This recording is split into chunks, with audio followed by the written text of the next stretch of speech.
Welcome to Legend Seekers Lockdown. Both myself, Barry Fitzgerald, and Cormac Strain are authors and researchers into the fringes of high strangeness that surrounds our everyday living, that ultimately encompasses aspects of the supernatural.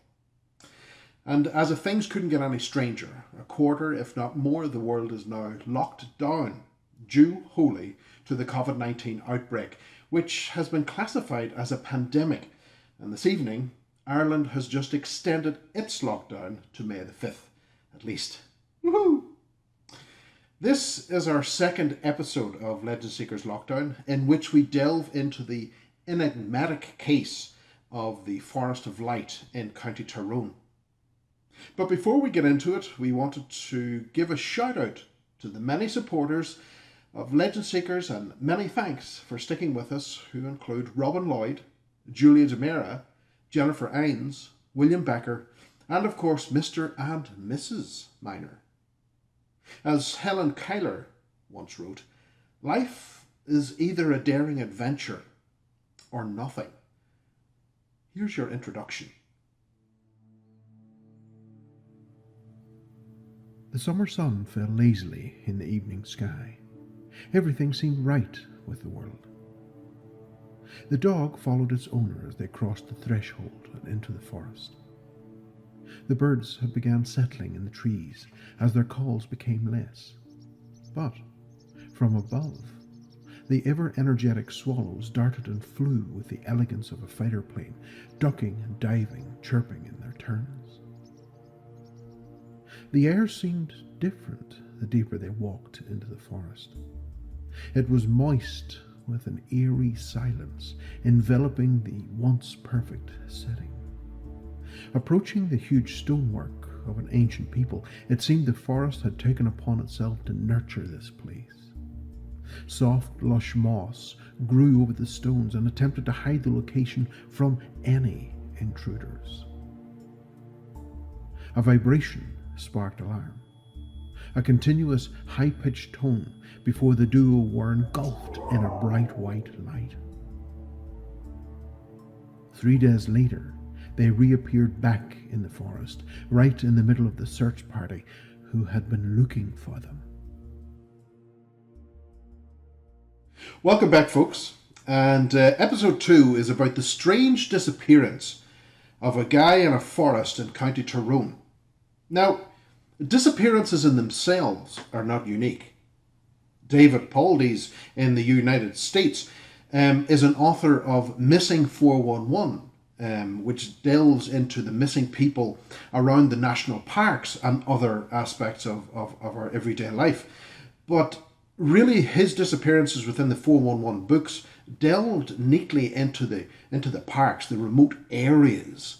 These places where folks were out walking, either in company or on their own, and then they just simply disappear. And that is something which kind of a way happened in the Forest of Lights. But from our standpoint, we wanted to delve into it to get into the history of the place first. Was there something in the history of the forest that would possibly shed some light onto this ever-evolving mystery that befell at our feet? The main witness I've been in contact with, and he does not want to be identified. And I can completely understand, because like Travis Walton, who will come into our conversation later as well, the mainstream media really tore this guy to smithereens. And he asked me not to be named within the story, and we are completely respecting his stance on this because we understand where he's coming from. But needless to say, he vanished while walking through this forest in 1996. Now, the forest is known as Sympatric's Chair, and that's what is commonly known today as, and that's located in Altadevin Glen in County Tyrone in Northern Ireland, and was similar in parts to Travis's story, in which he disappeared in November 1975. Now, if people are not familiar with Travis's story, Travis was a logger, and he was working with his other crew, five other crew. They were coming back on an evening, just on the cusp between daylight and dusk, when suddenly they seen this light in the trees. And Travis, who I've met several times, is a real gentleman, and they put the entire team after Travis's disappearance. They put the entire team through a lie detector test, and they all passed. Now, Travis, of course, when they got to this light source, Travis jumped out of the moving vehicle before they even managed to get the car stopped, and he run over to it, was zapped, and the guys fled in terror. So whenever they eventually got their spirits back, turned back and went back to get went back to get Cormac. That would have been a terrible thing. They went back to get Travis, and he was gone. And Travis did not reappear for 5 days. And this happened in Snowflake in Arizona in 1975. And as I said before, we have similarities here in this particular aspect. And the guy, he arrived at the location, was walking his dog. He moved across a stream. And the moment that he went across the stream, he seemed to go into this other place in which he was surrounded, of which we'll get into later on. But Sympatric's chair originates within this whole encompassing umbrella of sacred places. And these sacred places have a natural energy that seems to exude from the ground itself and from everything around. And this place is no different. I remember the first time that I visited the Forest of Light, which we have aptly called it. Now, during my first visit to the Forest of Light, I gotta say that when I arrived, it's a very, very strange sensation when you arrive. These very old trees, the hills and everything else, and the shrubbery that blows through the place. It feels as if it's in a different time. It doesn't seem to sync with where we are. And even some locals of the area have mentioned that when they drive past this area, this place, it seems odd. There's a strangeness to it, and I gotta say, yes, I felt that whenever I first went there. It wasn't bad. In no way did it feel, let's get the hell out of here, and nothing like that. Even Max, when he was with me, never reacted whatsoever. It just feels different, odd, like it's out of sync. That's the only way I can describe it, is like it was out of sync. But with these places, with these natural places of energy and everything else, the Druids were naturally attracted to these areas, and the Druids were part of the Celts, and the Celts came to this land around 500 BC, and so everything that we tend to see in gift shops and everything else is Celt this, Celt that, Celt and the other. But Celts, their infusion on the land was actually very, very small compared to the likes of our Neolithic brethren, who stretched thousands of years. And yet there's very little that you tend to find in these gift shops of their stuff. It's all Celt. Celt seem to be the big marketable thing these days. But then we have the Christians that came along. Now, the Christianization of Ireland was relatively a peaceful thing, because when the Christians came to Ireland, they came with empty hands. They really had nothing to offer, but they were able to adapt their belief system into the already existing belief system. And this really allowed this migration into the Christianization, which in itself was pretty much bloodless, which, considering a lot of its history, is quite remarkable in itself. But St. Patrick, of course, St. Patrick, our patron saint of Ireland, who came from Wales or somewhere like that, he seems to have managed to get right across Ireland. And the guy didn't even have a car. This guy didn't even have a donkey. And everything is named St. Patrick's this, St. Patrick's that. It's like 5th century AD, and this guy's got it. He's got it all sewed up. Everything's St. Patrick. St. Patrick, of course, it became synonymous with everything that was holy and sacred within the island.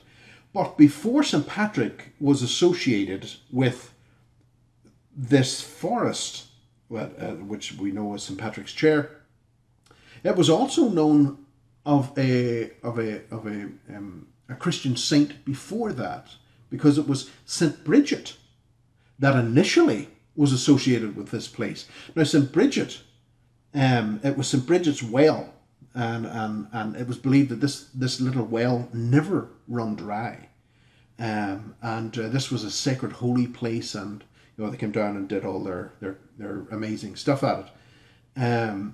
But St. Bridget herself, she was more likely a Celtic deity that was adopted into the Christianization of Ireland. Probably a daughter of the Tuatha De Danann, the godlike figures that evolved over the course of time. And she was associated with Celtic Spring, which in the Christian calendar was February the 1st. Now this area is littered with Christian trinkets. And I gotta say, from my standpoint, I was appalled when I went and seen what the place actually looked like. It looked like a Christian trinket buggy had suddenly exploded, and everything was cast to the four winds. It's everywhere. There's paper, there's ribbon, there's coins, there's religious iconography everywhere, and I just felt it really robbed the place of what it was meant to be. Getting back to St. Patrick, St. Patrick, of course, was associated with the Celtic Christian stance, which was very different to what we understand of Roman Catholicism, based from Rome. Within Ireland during the Celtic Christian period, there were little areas, little townlands that were sealed off, and they run that particular area. The monastery was built, and it run that area, and then there was another monastery in another townland that run that area, and they were responsible for their own finances. Excuse me, they were responsible for their own finances and everything else. So it was very, very different to what we understand Christianity today. So that was, you're moving from the Druids into this area. A lot of the old documentation was being kept because of the Christian scribes of the time. And St. Patrick was one of those. Now, there is a lot of reports that St. Patrick was a book burner. He was savage and everything else. I haven't seen any of these reports to back those claims up, because St. Patrick was at odds with the Roman Catholic Church in Rome. And there was once a coin that was released that had a saint from Rome on one side and St. Patrick on the other. And that in itself would have been horrific to St. Patrick, because he had serious problems with having control being moved to Rome. So they would never have worked together well. So I'm more in the essence of St. Patrick being sympathetic to the old ways, to the old Druid practices, because when St. Patrick came back to the island, it was listed in one of the old manuscripts that he came back and he went to the place where he was held captive to commune with nature. Now, what does that mean exactly?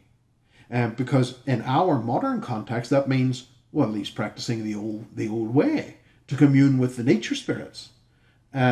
So that in itself would suggest that he had more of a punch and understanding of the old ways, rather than this new idea that was trying to be forced onto him from Rome. But the lore of St. Patrick coming to Ireland developed, in which today we've got the story of St. Patrick coming to the island to rid it of serpents. Now, Ireland never had bloody serpents. Unless you look at the spirituality of that aspect, of that phrase. Like episode 1, we had hinted at this serpentine connection of the old ways. And that in itself, I think, may be more on power than considering or suggesting that, well, the serpents was really it was just an umbrella term for the pagans themselves. I don't believe that. I believe he was specifically targeting the older paths, and in particular that serpentine worship which had been practiced on the island for thousands of years. The evidence is there. It was here, and I think that was that switch to move to this new aspect, this new concept. I think that's where this came from, this particular story. But when we started researching the Forest of Light, we did uncover that where the glen is, the Alta Devon, when you break it down, it means Demon Cliff. And that was an unusual remark, because that in itself, the story suggests, the old mythological stories, is that Sympatric run the serpents off into the sea from where they came. But no, Alta Devon would suggest he run them back into the stone rock face. And this is, at this point that we really have to step back from the Forest of Light to see the bigger picture. Because if we consider this aspect of the serpents going into the rock, we always did find, as we mentioned in episode 1, that the passage chambers, again, were these places made of stone that were connected with the serpents. And rocks themselves have associations with, 200 years ago, with connections of the fairy. Now, internationally, the indigenous Shoshone tribe, they have a legend over there in the United States of the Nimrigar. Now, they believe that this race of people lived in the Pedro Mountains. And we don't have to go too far from there to find this other aspect and connection with the rocks and the mountains and the hills. The Choctaw natives, they also had a legend and belief of these smaller individuals that they were called now I'm going to have to try and get my tongue around this one, the Kowe-a-no-ko-sha. I may have completely savaged that, but I hope I got it right. And there are many tales of these creatures snatching tribal children and keeping them, let's face it, in caves. Again, we're back to this rock connection. Can I make just one point there? Sure. Just for people watching to remember. Now, what you're saying there is things being cast into the rock. Yes. Yeah? Now, just remember that, because when we're going to tell what we have experienced, and what, you know what I mean? Just remember that idea that's going into the rock. Just remember that idea, because that idea will reappear later on, and it will be from our personal experience, not from something we heard or read or whatever. Yeah. Now, next you were saying. Now, in Ireland, of course, we know these beings as they're known as the She.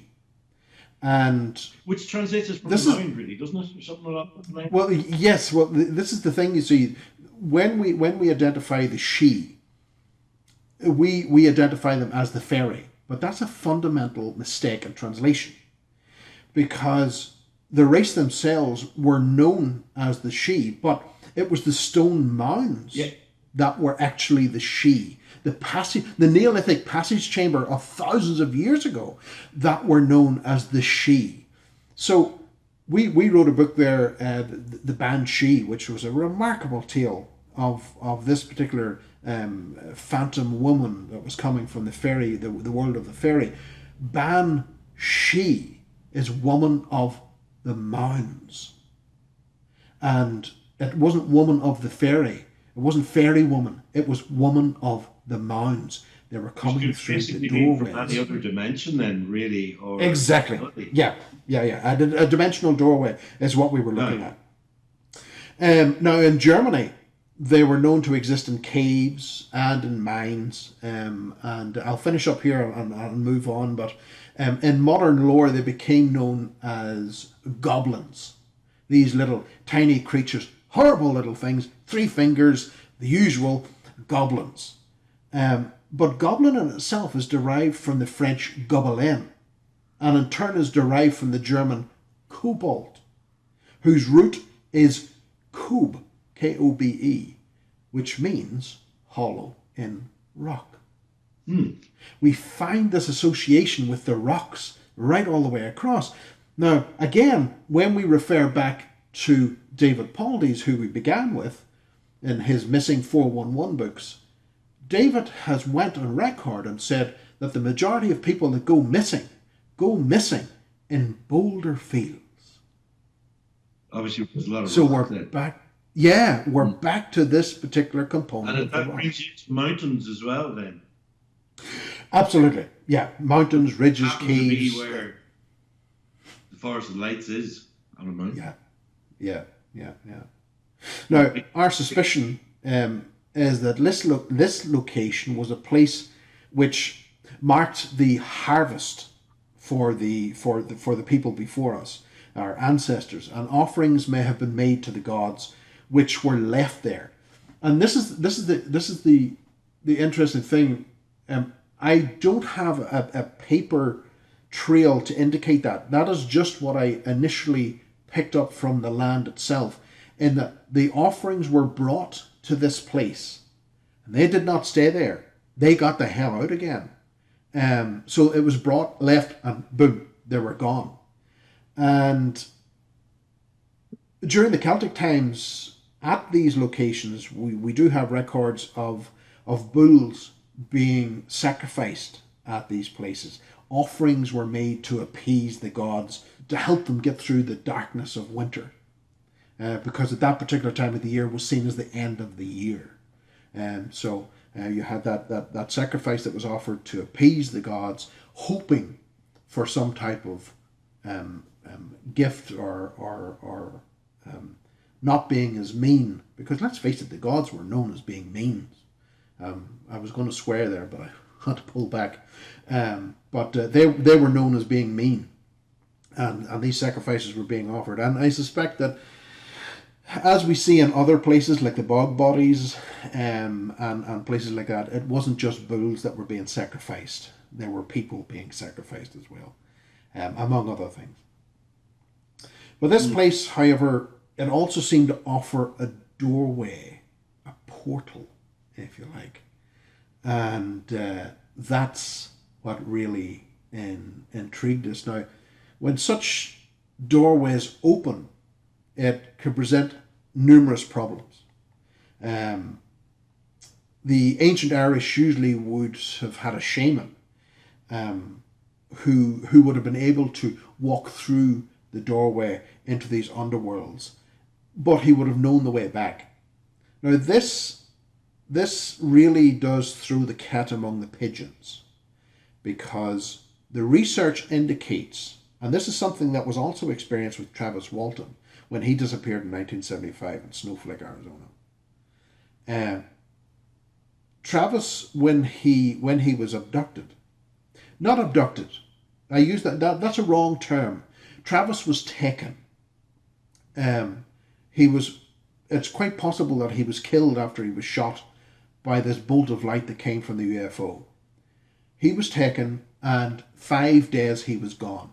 But to Travis, it felt like 2 hours. So that in itself was an unusual little thing going on there, because it shows this distortion of time. And this is something that we see right across the world when we're dealing with these beings from behind the veil. Time is different. And even the Irish legends themselves talk about people who have slipped through the doorway and went into the world of the Fae and they've danced and they've partied and they had something to eat and they come back and 50 years have passed. Everyone they knew is now dead, and these people just went into this catatonic state and then eventually died themselves. But Travis was gone to him for 2 hours, yet in reality 5 days had passed, which again, as I'm suggesting, would possibly show this difference in time distortion between our world and theirs. The Japanese also have stories there as well about one day in the world of the gods is something like 3,500 days here. So this distortion is quite dramatic. But back in the Forest of Light in 1987, for this particular, the main witness to all of this, back in 1987, they started building a new radio transmitter near the forest. And this was being installed on the site close to this huge chair. Now, when we call it a chair, we mean this huge stone structure that, I suppose for all intents and purposes, looks like a giant's chair. We'll show the photographs and everything else, but it is quite bizarre to have it sitting there where it is on top of this hill. The radio, even before the radio was being switched on, the site was known back then for bizarre light shows, similar if not identical to those seen within fairy traditions that we've seen ourselves. We got to see these as well. But however, things began to go wrong in 87 because the high voltage equipment failures became a reoccurring problem. Now, they needed to send the signal 50 miles over the hills to Belfast, and it took a lot of power to get the signal over the hill. And so the more that they were pumping into this, the more they were attracting this attention from something that was in the forest that did not want this kind of signal going on in their area, whoever they are. Things really started to get worse with the high voltage equipment. It was a reoccurring problem that whatever these things were in the area did not want this man-made intrusion into their cosmic doorway, if you like. And this is where the first abduction happened. Our main witness was on the location when he was abducted. Now, I was surprised to find out that it wasn't just once he was taken. It was 3 times. Wow.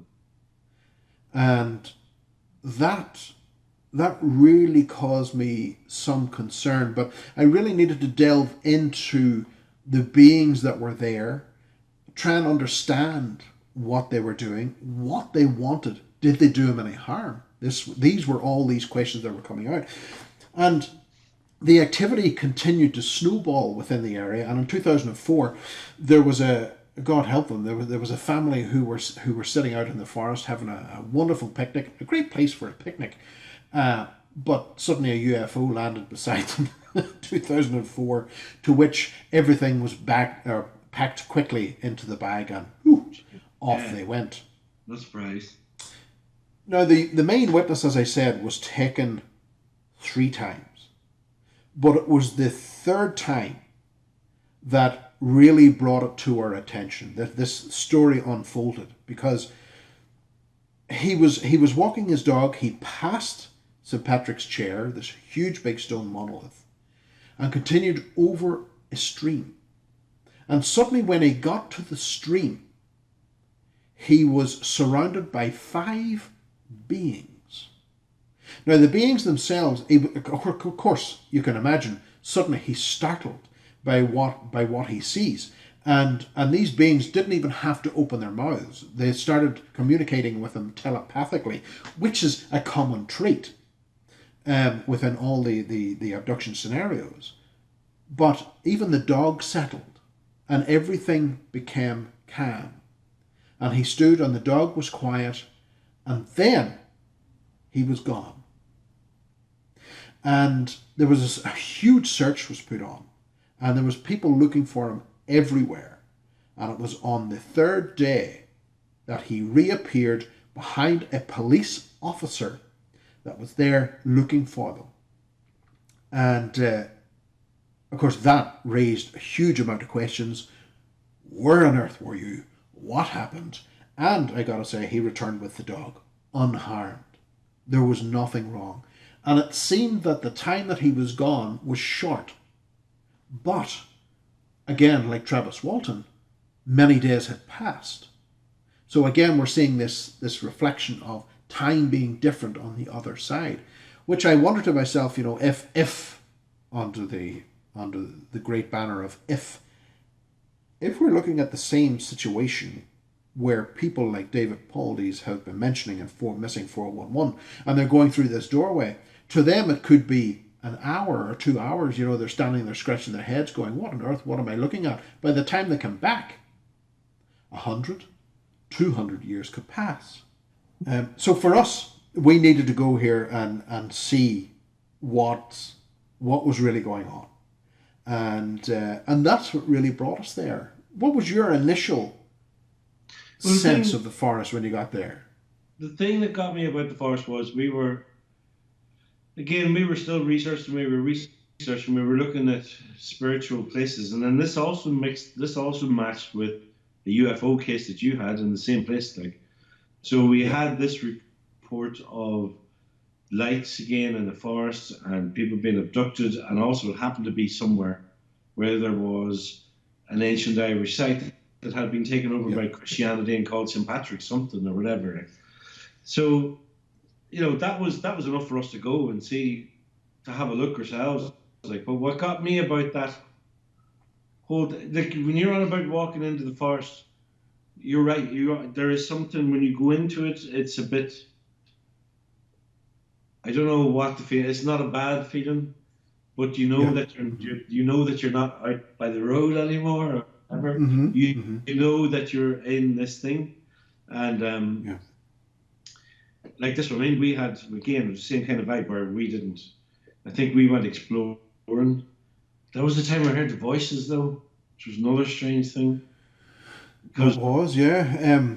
I think initially we went and investigated the St. Patrick's Chair, the huge stone monolith, and then we needed to find a campsite. Aye. So, in all good episodes of Scooby-Doo, we crossed the stream and went to that location where the abduction had happened. Because we found the trees. Remember, we found all the really bent trees and everything? That were really weirdly, the trees were all really bent. Yeah, and we built this rough campsite in the middle of this clearing, and you're right. Because initially we had seen this image within the satellite images, which showed a spiraling of the trees, which would have been around an acre of trees, just north. I think it was northeast of the location where we were. So we wanted to find that. We wanted to get into this. Why were the trees in a spiral? The thing that I think the important thing for people to remember is at this stage we had camped and we literally just went across the road and we went up the side of the hill. And we went up for a good distance, and Max the dog was with us, and Max had led us the whole way up, and we were straight up. That's just something to remember for, again, later on when we tell you what happened, because what we were looking at from our campsite was the mountain going above us, about 3 or 4 trees deep or so, or whatever. But it was going up. Yeah. So you're right. Whenever we pitched the campsite, the hill was directly in front of us, and blocked our vision from anything on the other side. But we followed Max. He led us up the side of the hill, and great as he was, and that's whenever we started stumbling on these trees that were growing out of the ground, and then growing over, and then growing along the ground. And it wasn't just there was a load of them. There was a there was a load, yeah. And this is the thing, that this is what I've come across in my travels, is that this is a kind of marker I've found for their territory. when we consider this idea of, the medical aspect to a heart complaint, when you take a stroke, you go down on one side, and that originates from fairy stroke, where they're alleged to rub their hand down your side and you go down on one side. That's where it originates from. I'm wondering, is there some type of connection here with the trees to mark their territory, to let us know we're going into their area? Well, I suppose it's better than hanging a skull from a piece of wire. Well, I would for skull, because then I would go in there. And I wouldn't be sitting there later on like me and you were, going like, what? Is that yeah. So we were trying to get to this sparrow area, and of course the sparrow is very sacred to Ireland, to the Neolithic people and everything else, and we wanted to see why this huge acreage should begin to grow in a sparrow, and why we were able to see this from the satellite images. So we continued, and we pushed our way through the forest. We pushed our way beyond the markers of their territory, and into the forest itself. Now, this forest just seemed to envelop us, because I naturally have a good sense of direction, and it was lost. It was gone.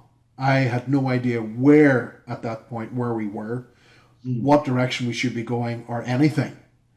And I think it got to a point where I said, okay, well, I'm going to see you stay here in one part of the forest.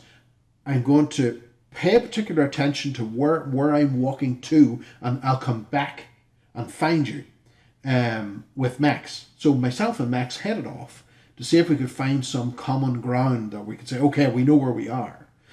And in that particular time, that's when you heard the voices. This is the thing, because even at this stage, you see, it's great. It's an afterthought, but you hadn't told me any of that at that stage. I was thinking, here's Barry Fitzgerald, he of Ghost Hunters International. We must know where we're going. I didn't realise you were actually lost, and thank God for Max. Lost. Max the one who actually brought us back. Max knew you had it. Was good, Max. But anyway, yep. This is the thing. There's the other thing I was going to say. It's like saying silent again. This place was quiet. The forest was quiet. Hardly a stir of anything whatsoever. And it was a forest full of trees, because it's a forest. Oh, there's a wasp. The forest full of trees, so it was a big forest, but very, very, very quiet.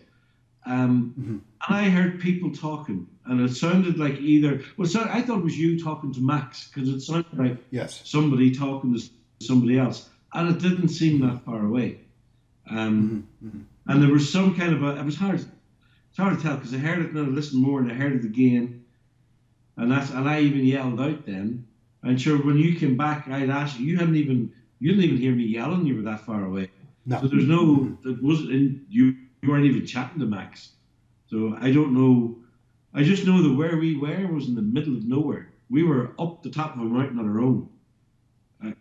And that's the thing. You make a very clear remark there, because by the time I come back, you said to me, "So was that me talking to Max?"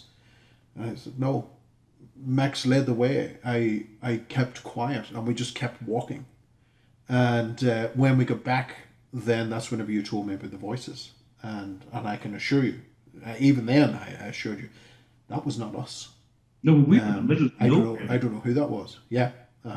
And there was another strange thing that happened as well while we were there, because we were having a conversation, and there was a wood pigeon erupted from the trees. Do you remember that? And instead of the wood pigeon is naturally afraid of the likes of us. It will flee the other way. This wood pigeon left its nest and flew over us as we were having a conversation and kept flying.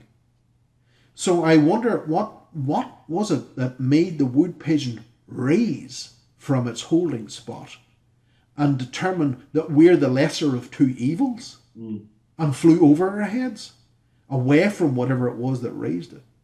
So that was unusual. And chatting at that stage as well, and it was down further That's right. below us that it got up. So I don't know how we disturbed it. So eventually, of course, I couldn't find an answer as to where we were. The only thing that we did end up doing was Max take us home. And without a shadow of a doubt, there was nothing. He immediately started, and we followed, like two children coming behind the adult, and he followed all the way back and brought us right back to the campsite without a hitch. It was on that journey that all my beliefs have been shattered about how infallible Barry Fitzgerald was in not getting it. I realised without his dog, he is nothing. Don't say that around Max. Don't say that around Max. He's got a big enough head as it is. But now, when we got back, we waited until we went through dusk, and the light of the sun faded. We entered the darkness. And then we got out of deck. And that's when we. Yeah, that's right. But that's whenever we started to see these unusual lights in the trees, and we got to say, folks, for anyone who's not aware or au fait with the Irish wildlife, we do not have light bugs. We don't have these little insects that glow in the dark. We have nothing like that. And yet these little lights were beginning to appear in the forest. And that is why we call this story The Forest of Light.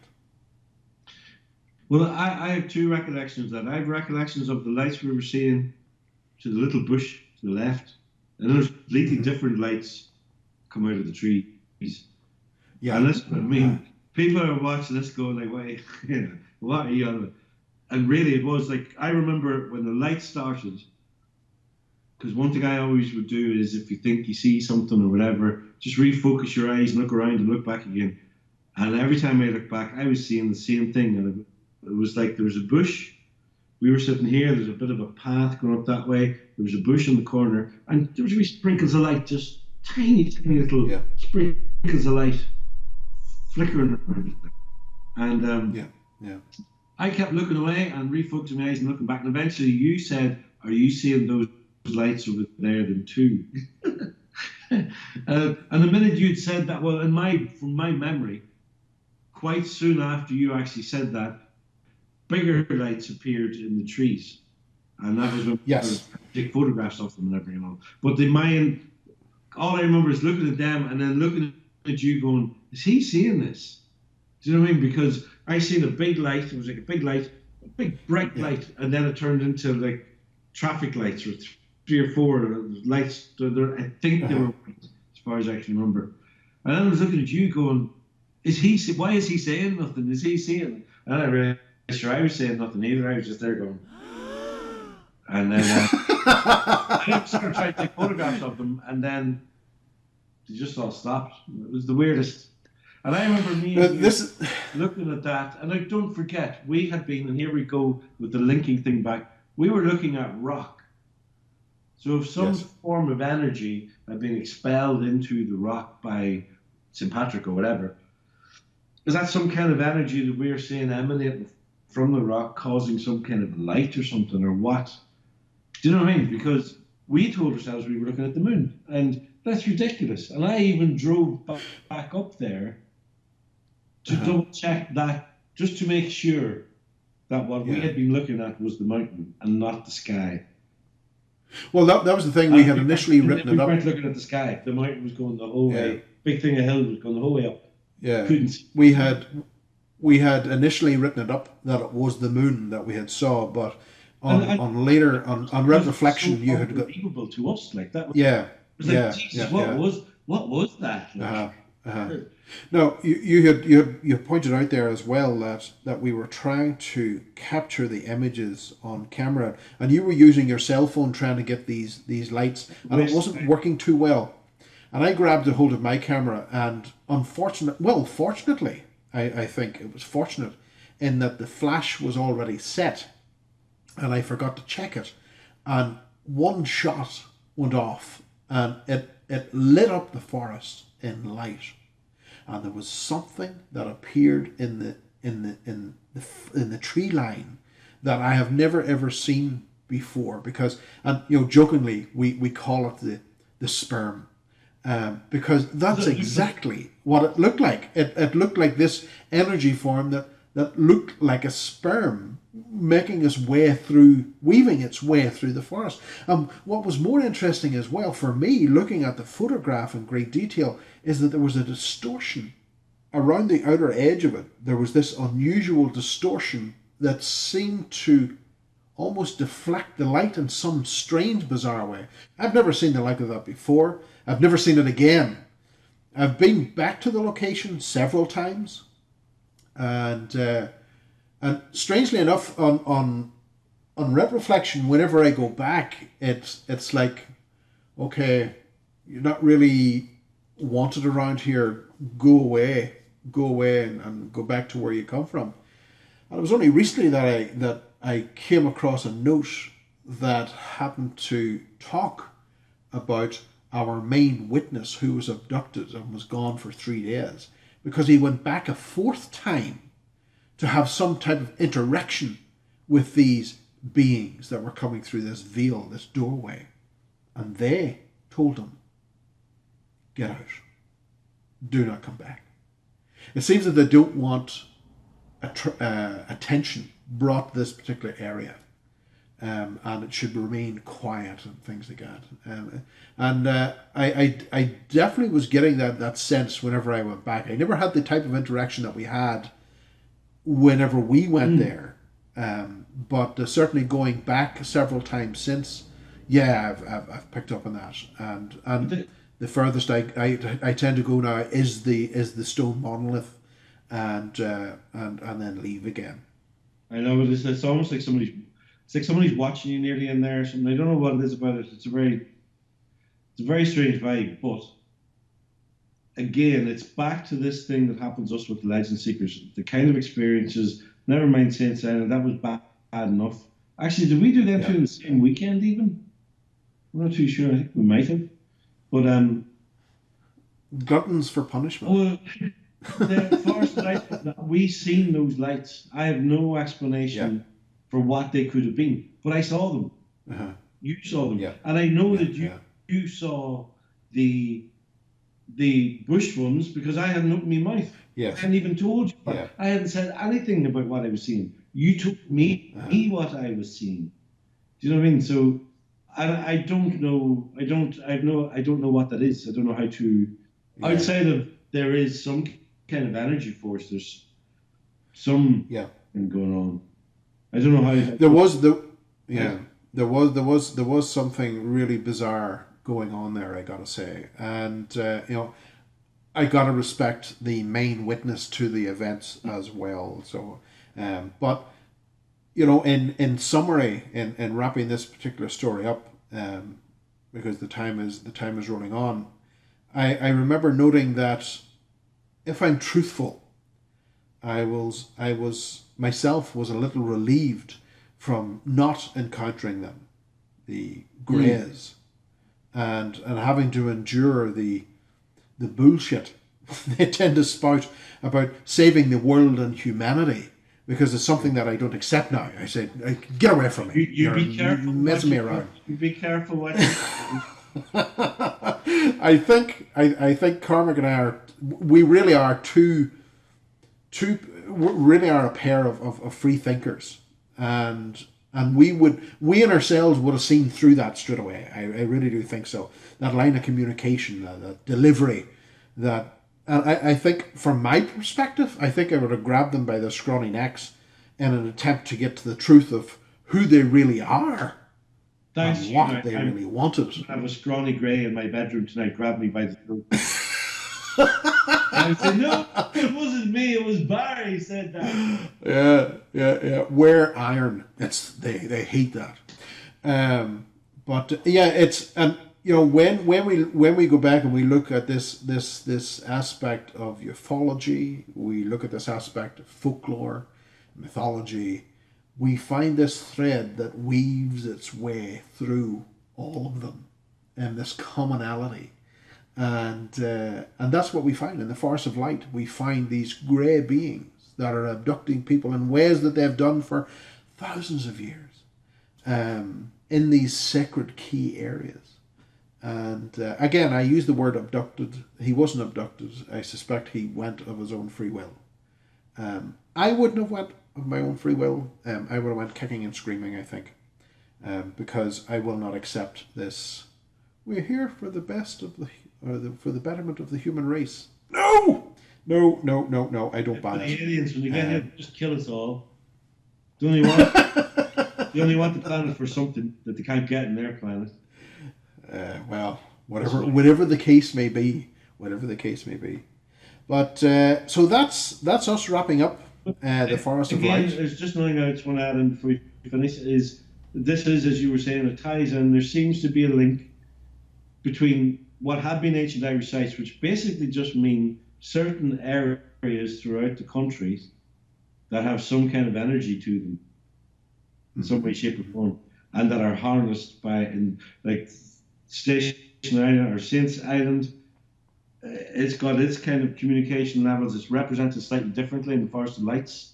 It's more at night, alien type thing, but it's probably the same. And it could be just the way our brains are translating the information the Earth is giving us, or the energy. There is a lot of there is a lot of theories. There's a lot of theories out there to suggest that we are creating these beings that are. I don't think we're creating them. I think we're just, our brains are presenting them to us the same way that mediums. Like I've never been a big fan of mediums, but I met one woman in particular who, quite amazing, basically. And I was asking her about how this whole thing worked, and she said, really, thoughts come into her head to give her an idea of what the person's trying to communicate, but it's really her brain's version of what they're trying to say. I think it's the same kind of idea. There's some kind of communication happening used through things like, you could even call them portals when you're on about the likes of the passage chambers or stuff like that. But there's certain areas where if certain minds in the right frame of mind link, I don't know how, don't even put that into, I don't know. That's just an idea. Okay. There's a link. I think it has to be a link between the place in the person, or their mind has to be in some kind of state or shape or meditation or whatever. Yeah, I definitely think that there is a definite conscious connection with us and them, whatever them may be. But this, what I mean, the them is not created by our brain, though. We're just our brain is just presenting them to us in a way that we can understand. Well, with more cases coming up, we look forward to presenting more. But for now, that is the end of the Forest of Lights, and we will see you back here in a week's time for episode 3. So stay tuned, and thanks for tuning in.